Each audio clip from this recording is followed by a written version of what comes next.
시민혁명과 산업혁명 하도록 할게요. 교과서 142쪽. 영국혁명. 당시 영국의 주요 종교는 로마 가톨릭이 있었어요. 맨 처음에. 이건 기존에 있던 거고. 그리고 헨리 8세가 영국 자체 내 종교 개혁을 하면서 영국 국교회라는 게 만들어졌었죠. 이거는 구교랑 신교를 좀 섞어놓은 듯한 종교입니다. 자, 그리고 청교도. 이거는 칼뱅파입니다. 앞에서 했었잖아.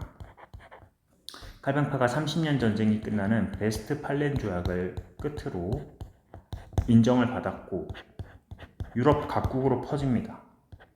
프랑스에서는 고이센, 미안합니다. 프랑스에서 위그노죠, 위그노. 그리고 영국에서는 청교도라고 불렸고 네덜란드 쪽에서는 고이센 이렇게 불렸었다. 이 중에 이 청교도 이들이 있었다는 거겠지. 자, 이렇게 세 개가 당시 영국의 주요 종교들이었습니다. 자, 그런데 이제 영국 혁명 얘기를 좀 해보도록 할게요. 영국 혁명이 일어나는 배경, 장원이 붕괴됩니다. 장원이라는 거는 기존의 영주들이 다스리던 땅이잖아. 중세시대 때부터 있었던 거지. 봉건 영주들의 그 장원이 붕괴되고 영주의 땅에서 소작을 하던 영주에게 이제 임대를 바치던 그들이 성장을 한 거야. 농노들이 성장을 해서 자영농민이 등장을 했습니다. 내 땅이야 이제는. 영주의 땅을 대신 농사지어 주는 게 아니라 내 땅을 가진 자영농민들이 등장을 하고 그리고 젠트리 그 중에서도 이제 돈을 많이 번 자영농민에서도 돈을 많이 벌었던 지주들 젠트리들이 성장을 합니다.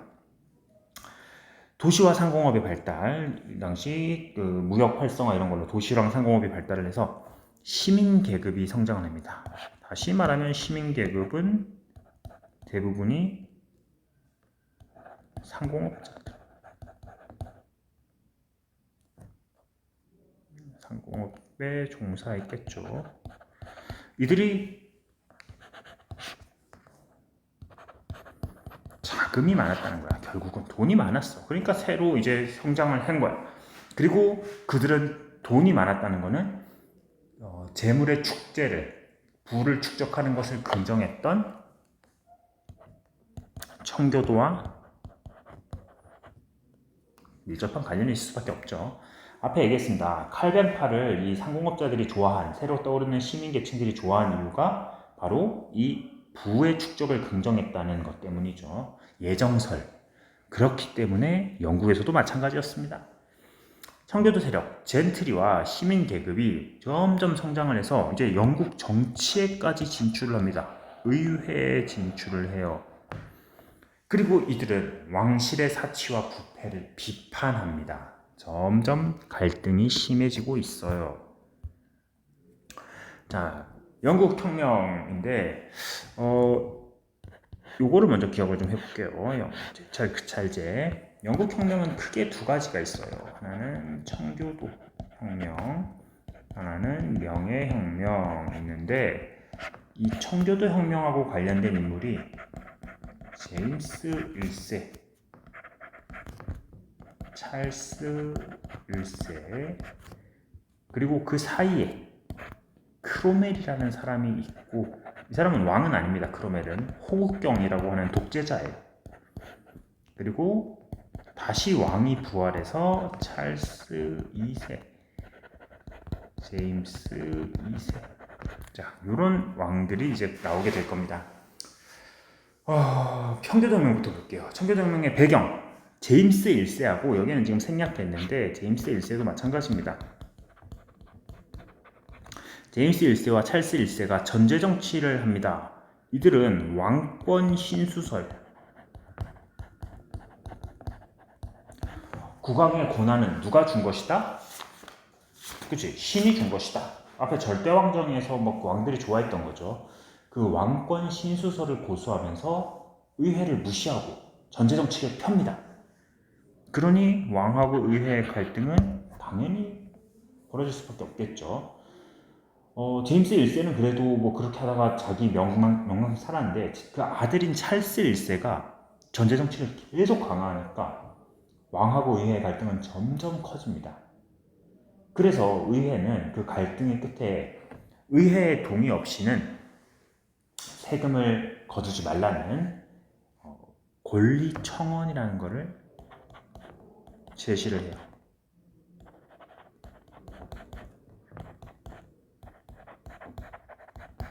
의회의 동의가 없으면 과세가 안 된다. 그리고 이유 없는 인신 구속 금지. 아무리 왕이라 하더라도 이유 없이 뭐 체포하거나 구속할 수 없다. 이게 권리청원의 주요 내용입니다. 자, 왕릉이 처음에는 의회가 막 너무 반발하고 막 당장 싸울 것 같으니까 승인을 해줘요. 근데 찰스 1세는 기분이 나빴던 거죠. 그래서 찰스 1세가 어떻게 하냐? 의회를 해산해버립니다. 처음엔 들어주는 척하고 의회 그걸 좀 무마시킨 다음에 아예 의회를 해산시켜버려요. 찰스 1세는 몇 년이었다? 정확히 모르겠는데 한 10년 이상을 의회를 소집하지 않아요.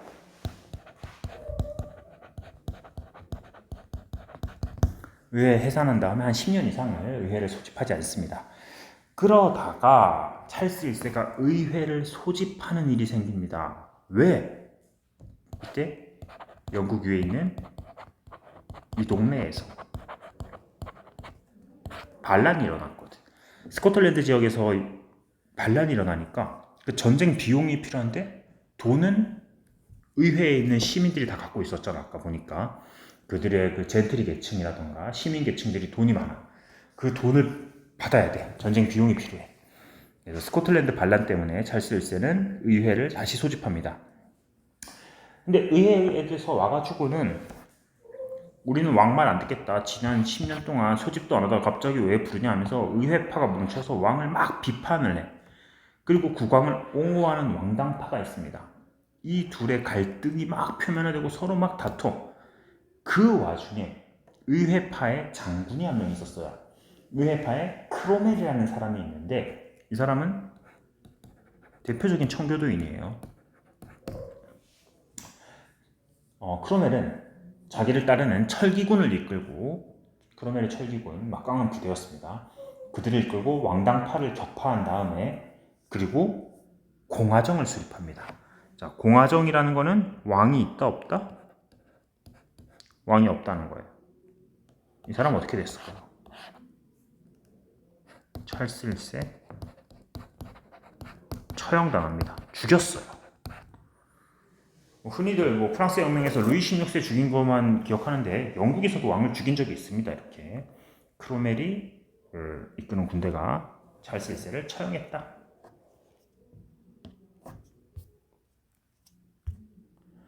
자, 권리청원 내용 좀 볼게요. 권리청원 1조 폐하의 시민은 의회에서 만장일치로 동의한 것이 아니면 어떠한 세금 이런 거를 강제당하지 않을 자유가 있다. 그리고 적법한 판결과 따르지 않고 함부로 체포 구속되지 않는다.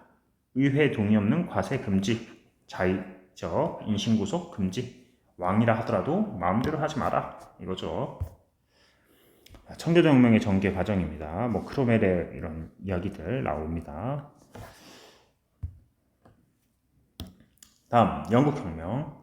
이 두 번째 청교도 혁명 그 이제 끝나고 나가지고 그 청교도인인 크로멜이 독재를 하게 되는데 이 사람은 왕은 아니에요. 이때는 아까도 얘기했듯이 공화정의 시기입니다. 크로멜은 왕이 되진 않았고 호국경이라는 거에 취임을 했습니다. 이 호국경은 종신이야. 사실상 왕이지. 사실상 왕이 된 겁니다. 근데 이 사람이 좀 변했어. 처음에는 뭐 그 청교도 혁명을 위해서 뭐 이렇게 열심히 하는 것 같았는데 스스로 의회를 해산하고 호국경에 취임을 합니다. 그리고 독재를 하게 돼요. 독재를 하면서 항해법이라는 것을 제정을 했습니다. 항해법이란 건 뭐냐면은 그 당시 영국의 바다에서 라이벌은 영국이 이미 엘리자베스 때 에스파냐를 격파해버렸잖아, 무적함대. 그래서 에스파냐는 이미 좀 기울었고 영국 최대 라이벌은 네덜란드였어. 네덜란드는 당시 중개무역으로 번영하고 있었는데 이걸 견제하는 겁니다. 네덜란드의 중개무역을 견제하기 위해서 항해법이라는 것을 제정을 했다. 그래서 영국하고 영국 식민지로 들어오는 수입품은 전부 다 영국 선박을 이용해야 된다. 뭐 다른 나라 선박을 이용하면 안 된다. 네덜란드 선박이 영국 식민지나 영국에 물건을 나르면 안 된다. 뭐 이런 거죠. 자, 그런 걸로 네덜란드에 타격을 주었습니다. 다음에 크로멜은 청교도를 너무 좋아했거든. 그래서 청교도에 입각한 금욕주의 정책, 무조건 너무 엄격하게 청교도 한 거야. 금욕적인 삶을 살아라. 그래서 국민들은 크로멜에게 반감을 갖게 됩니다. 하지만 크로멜이 워낙 강했기 때문에 크로멜이 살아있을 때는 뭐 반발은 못했고, 크로멜이 죽자 옛날이 그리웠다. 그래도 찰스 1세 때는 우리가 좀 편했다. 크로멜은 너무 지독하다. 왕정이 복고되었어요, 영국에. 자기네가 왕을 죽여놓고, 찰스 1세를 죽여놓고 다시 왕정이 복귀됩니다. 그래서 즉위한 사람이 찰스 2세예요. 그런데 이 찰스 2세는 또 마찬가지예요. 찰스 2세고 그 다음 왕이 그 아들인데 뭐 제임스 2세인데 둘 다 묶어서 비슷하게 가요. 또 제임스 1세랑 찰스 1세가 비슷했듯이 역시 전제 정치하려고 들어요. 그리고 가톨릭 우대 정책, 이건 용납이 안 돼. 영국에서 지금 의회는 청교도가 잡고 있고 뭐 국교회가 조금 있고 이 정도인데 또 갑자기 와가지고 뭐 가톨릭 우대 정책 한다니까 반발이 생기겠죠. 찰스 2세와 제임스 2세의 전제 정치와 가톨릭 우대 정책. 그래서 의회에서 여기에 반발을 해서 심사법이라는 거와 인신보호법을 만들어요.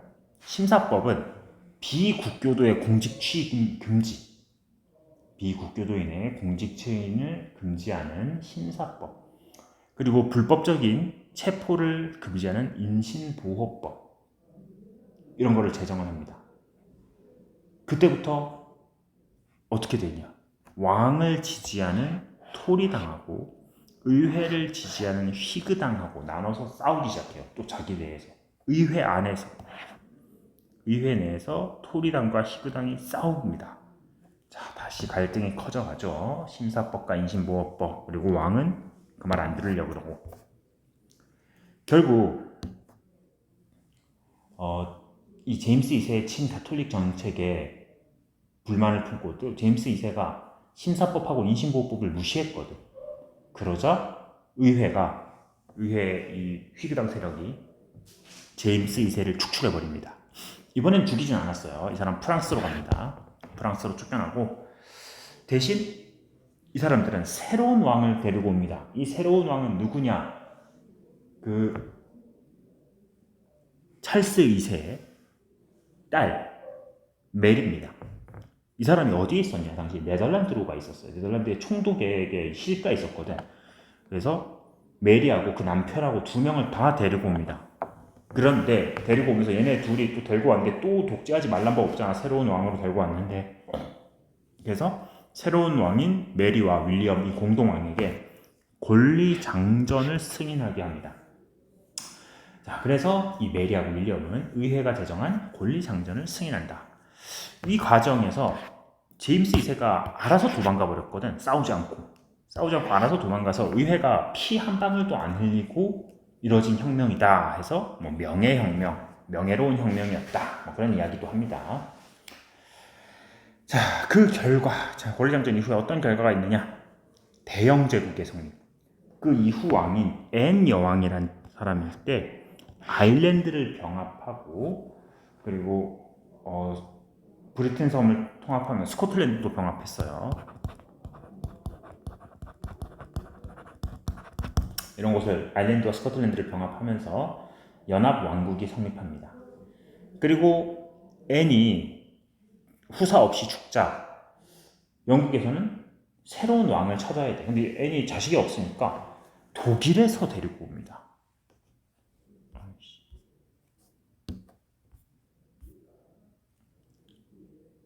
독일에서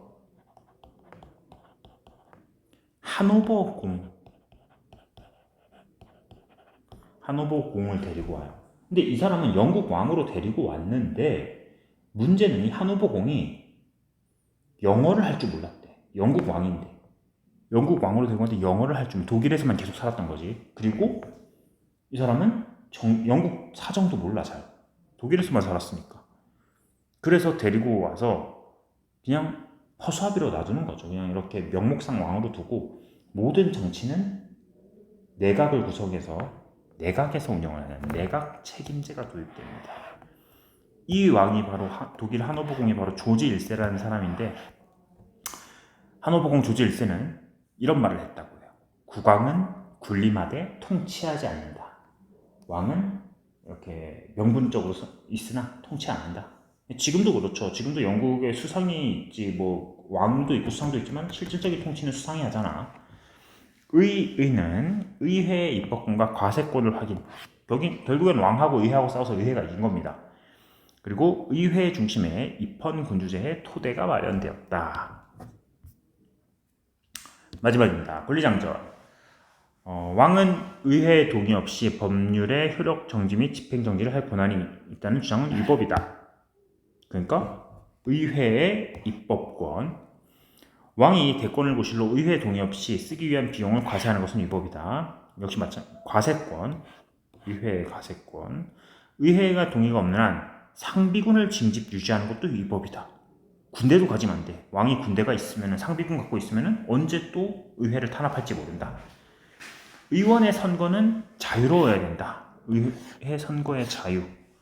의회에서 말하고 토론하고 의논한 내용으로 의회 아닌 어떤 곳에서도 고발당하거나 신문당하지 않는다. 의회 면책권. 자, 이런 것들이 권리장전의 중요 내용들입니다.